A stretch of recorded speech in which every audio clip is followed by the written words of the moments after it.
If you are a dancer, you have probably danced one. If you accompany dancers on the guitar, you have probably played one. If you've been to a tablao or a flamenco show, you have probably heard one. Today we are going to talk about El Silencio. This very sweet, slow, romantic or rather melancholic duet between the guitarist and the dancer in the middle of the structure of a Baile por Alegría.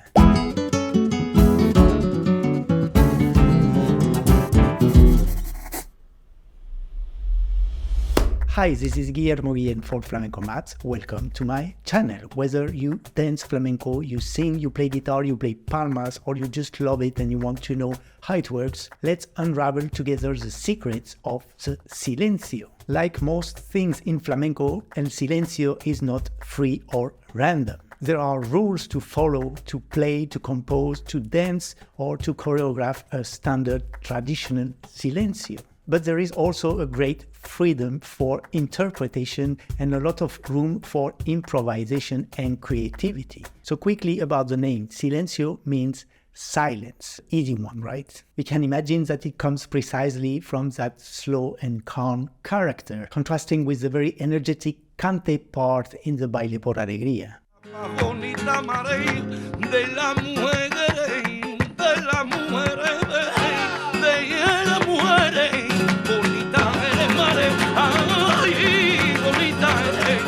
It usually comes after a very strong and very sharp cierre, a very clear ending followed by silence.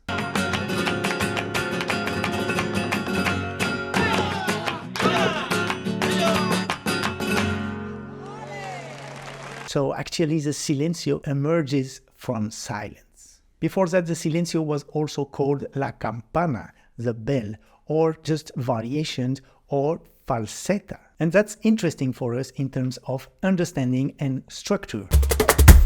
Above all, the silencio is a falseta. I'll make a video on what exactly is a falseta, but for now you just need to know that a falseta is a guitar part, a guitar section, or a guitar Lego in the structure. It is an elaborate melodic and harmonic development in the framework of the palo we are in. You can do pretty much whatever you want when composing a falseta, but it's not like playing just compass loops or short variations. There is always this idea of an unfolding, telling a story, with melodic phrases, phases, and their developments. There is a build-up of tension, of energy that leads towards a climax. So the silencio is a falseta by nature, but it has a specific function, to be danced. Even though we sometimes find falsetas that sound like silencios in toques por alegría, we usually don't hear silencios when there is no baile, right? And that's precisely why it's not completely free. It is codified and structured. When we say silencio, we are usually talking about a baile por alegría. But as usual, flamenco labels are somewhat vague and confusing. When we say only Alegría like that on its own, we usually mean Alegría de Cádiz, which is a very specific palo with very specific styles and melodies. This palo Alegría de Cádiz is part of the much larger family of the cantinas, in which you can find many other types of palos, like La Romera, El Mirabra, Alegría de Córdoba, Caracoles, Cantinas Personales, many other things. Without going into too much detail here, the main point is that you can potentially find a silencio in a baile por any of the palos of the cantina family. But in short, let's say baile por alegría. The silencio is a structural piece of a baile, a big section at the macro, the global level, as I explained in this video. The silencio is expected. It is the default mode of a baile por alegría. Although it's one of the centerpieces, it's very possible not to do a silencio. And nowadays, there are many dancers who choose to skip it. It is optional. So if you decide to keep it, where is it in the standard traditional structure? It comes in third position after the introduction section and the big part that I call the body of the cante. And it usually comes right before La Castellana. La Castellana is also a traditional section that connects the silencio with the escobilla like a little hinge, but it tends to disappear by natural selection, what we could call the choreographic Darwinism, and it's becoming more and more an option that more and more people tend to skip. We'll talk about La Castellana another day. If there is no Castellana, then after the silencio comes the escobilla section. Obviously, in a choreographed baile, in a montaje, you can put the silencio wherever you want in the structure. You can start your baile with a silencio. You can end up your baile with a silencio if you want. But in improvisation mode, it's always there in the same place. The dancer in general freezes in a beautiful expressive posture and waits without moving. This is the photo moment.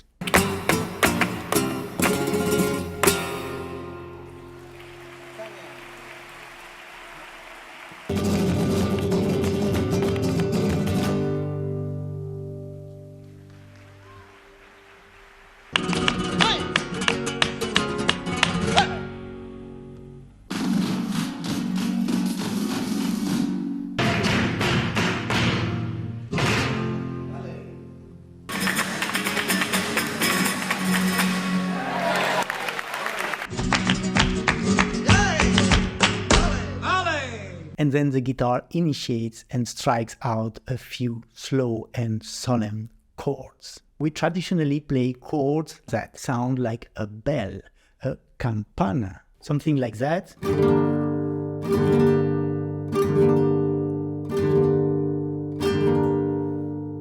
Or like that.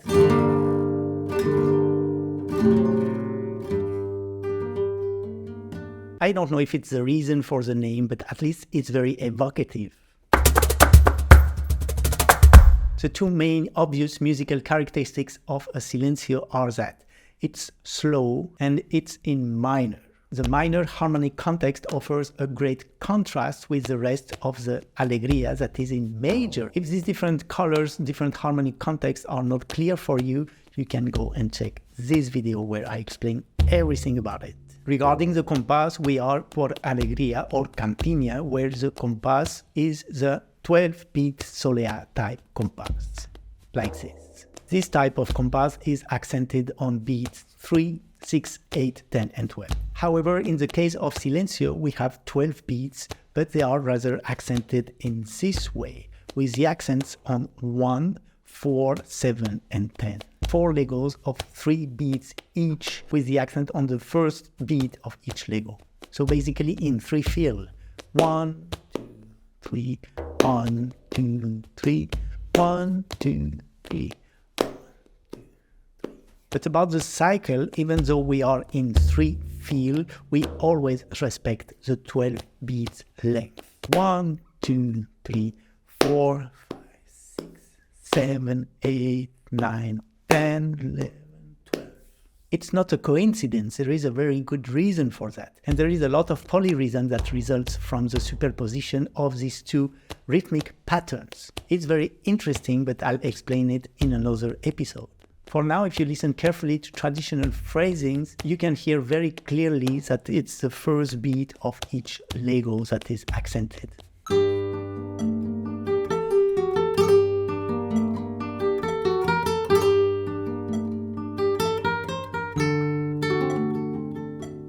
You can really feel the 1, 4, and 7, right? And then the 10 is common to the two patterns, so anyways, they work fine together. From there, you have the choice in the rhythmic interpretation. I can interpret everything in an almost free rubato libre way, without a clear pulsation and very elastic rhythmically.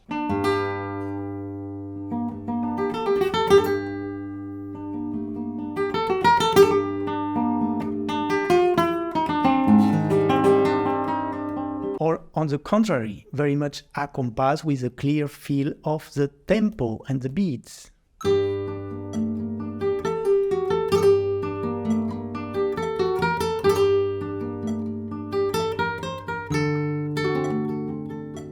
When more rhythmic, palmas can perfectly accompany a silencio.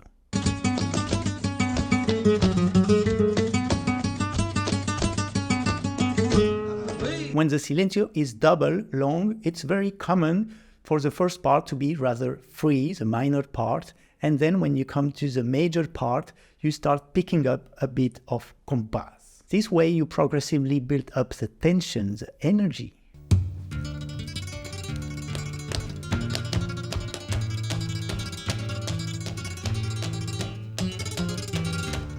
And between these two extremes, very free or very accompany, all the nuances exist. You know that I love to do statistics, right? About what is done the most. In the case of the Silencio, it's tricky because there are so many possible variations. But there are models like blueprints, frameworks that emerge, like templates that then people customize. So let's have a look at two very traditional standard structures. There is a short or simple silencio and easy to guess, a long and double silencio.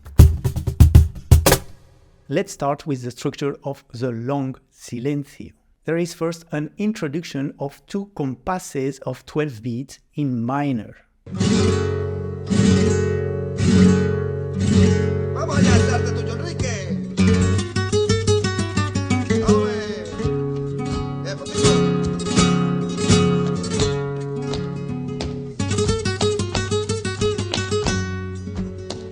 Then we have a first part of the body of the silencio of 4 compasses in minor.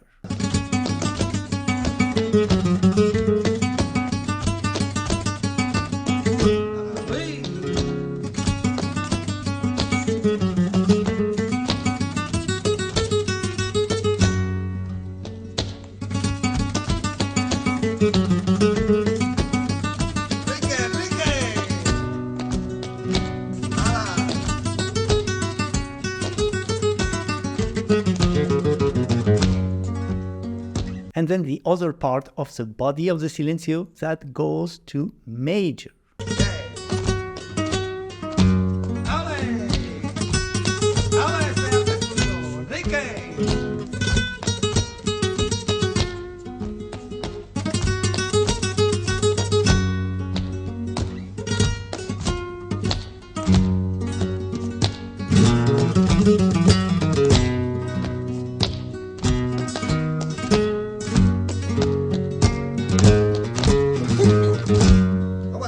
This long version is the most academic one, let's say. If you watch all videos of bailes por alegría, this is usually what you'll find. But today, this long format is increasingly rare. Nowadays, the standard silencio is shorter. And the shorter version means that we just skip the major parts.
These two standard structures, the long one and the short one, are like the basic templates, and everyone should know them. If everyone follows this basic structure, then you can dance your choreography with any guitarist, and as a guitarist you can play your silencio with any dancer. You won't have any problem, everything will just fit together.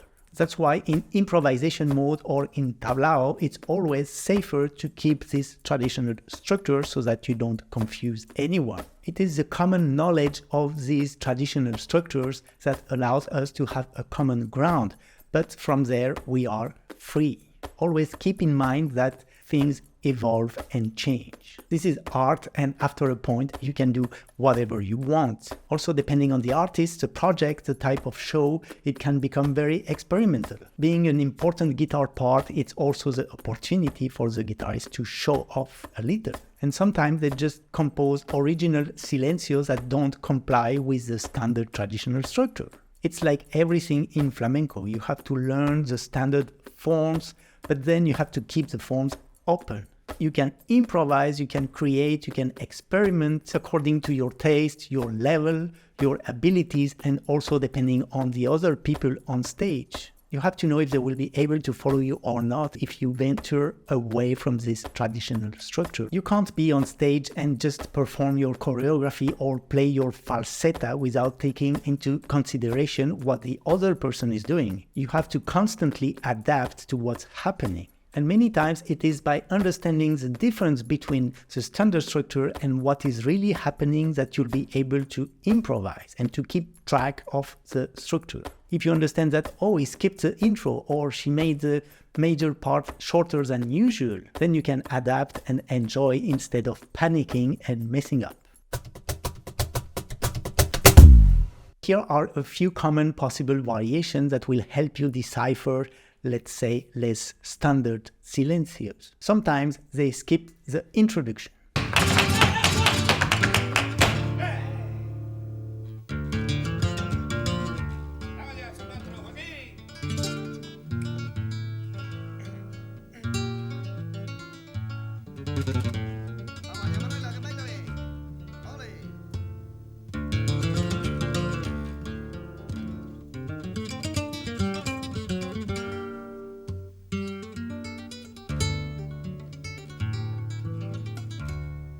Or sometimes the introduction is shorter than 2 compasses. Even sometimes the introduction is just 1 medio compás, half compass of 6 beats.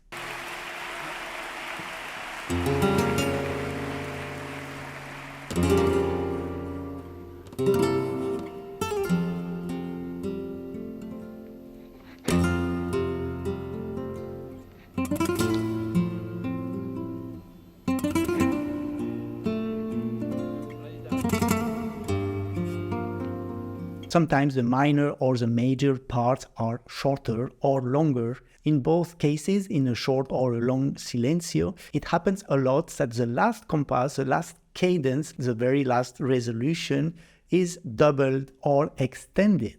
It's a way to make the ending clearer.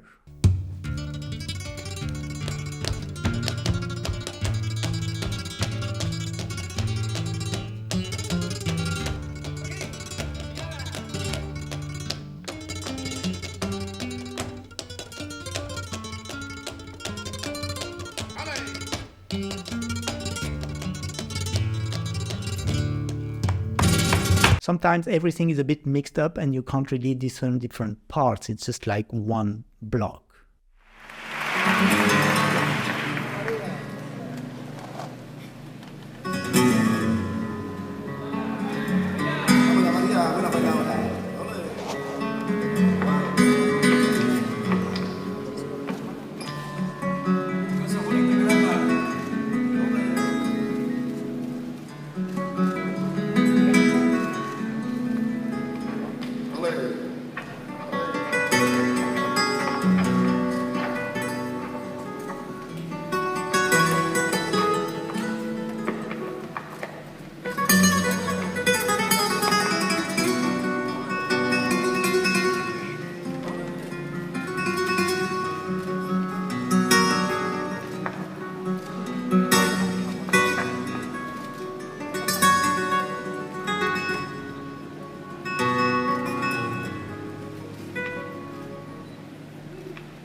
And this is rare but beautiful. Sometimes it's a cante part that replaces the falseta.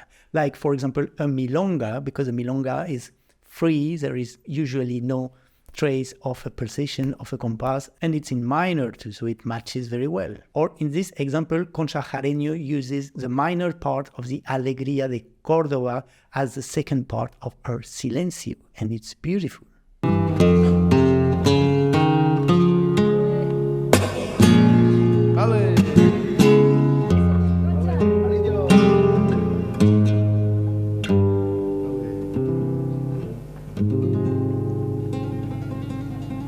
Que yo me voy por los callejones a ver si me echan las cartas. Ay, me salen dos corazones. Ay, el tuyo, el que me falta. Ay. The ending of a silencio depends mostly on the dancer. A very common way of finishing a silencio is kind of a fade out, to slow down progressively till silence again.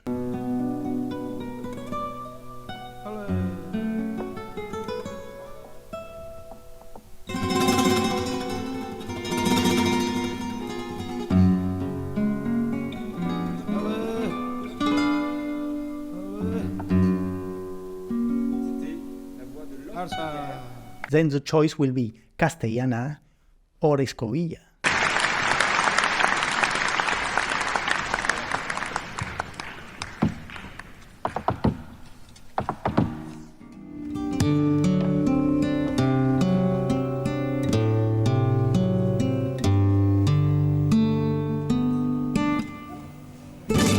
¡Hala!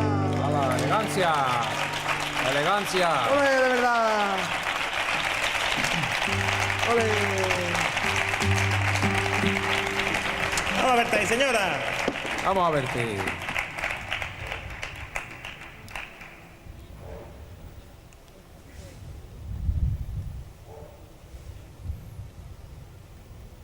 Vamos allá ahí. Alza y toma. Vamos allá.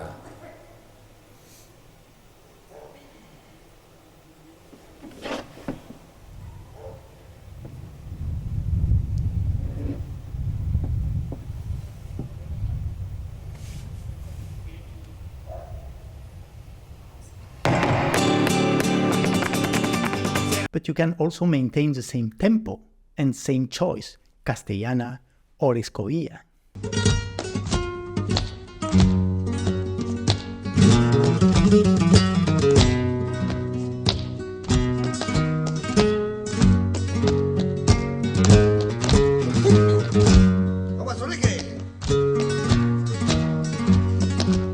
Or you can speed up a little bit and then same choice, Castellana or Escobilla.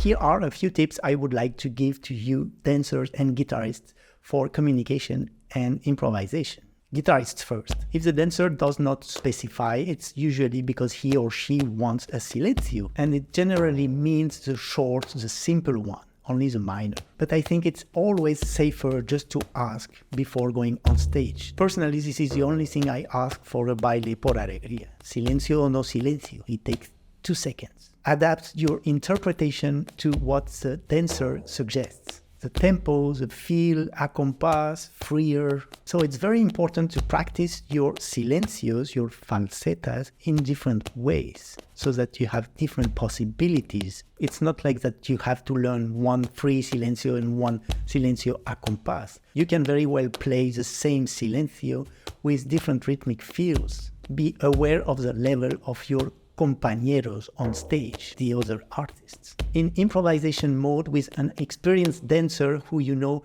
will listen and adapt to the music, you can try things a little further from the standard model. In a montaje, a choreography, if you have time to rehearse with the dancer, then just do whatever you want.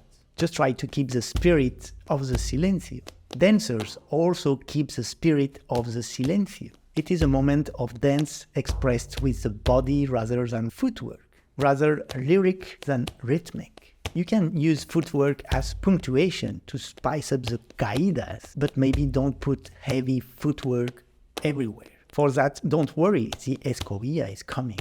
Another very important thing, have a clear body language for your intentions. When the moment of the silencio comes, take the posture and stop moving to clearly indicate the guitarist that it's his or her turn to begin. If you move, if you walk, if you lift your skirt, then you indicate that you are about to do something else, like an escobilla, for example. So for a silencio, don't move. And then anyways, if you want to skip the silencio, it's safer to tell the guitarist. At the end of the silencio, also indicate clearly with your body what you want to do. Do you want to slow down? Do you want to keep the tempo? Do you want to speed up? If you keep the standard structure, anything will work with the guitar, at least structurally. But as a dancer, it's always better to adapt to the character, to the vibe of the silencio that is being played behind you. You can always count the compasses, but you don't really want to count the compasses. You want to rely on the music. You want to rely on your trained intuition. With a bit of experience and ear training, music itself will tell you where you are. And then you can really emotionally connect with it. Always keep an ear on the guitar. You want to perceive and to anticipate the end of the phrases, the end of the parts, and even the end of the silencio itself.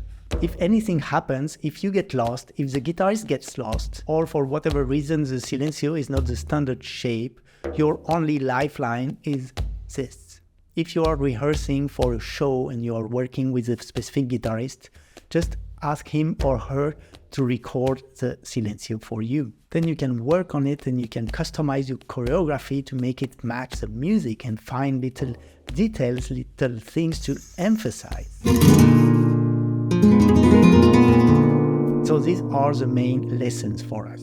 Interpretation and improvisation is a matter of skills, knowledge, but also listening and respect. You have to know how to lead, but also how to adapt to the other person, the guitarist or the dancer. Musical characteristics plus standard structures, this is what makes possible to improvise a silencio all together without rehearsing.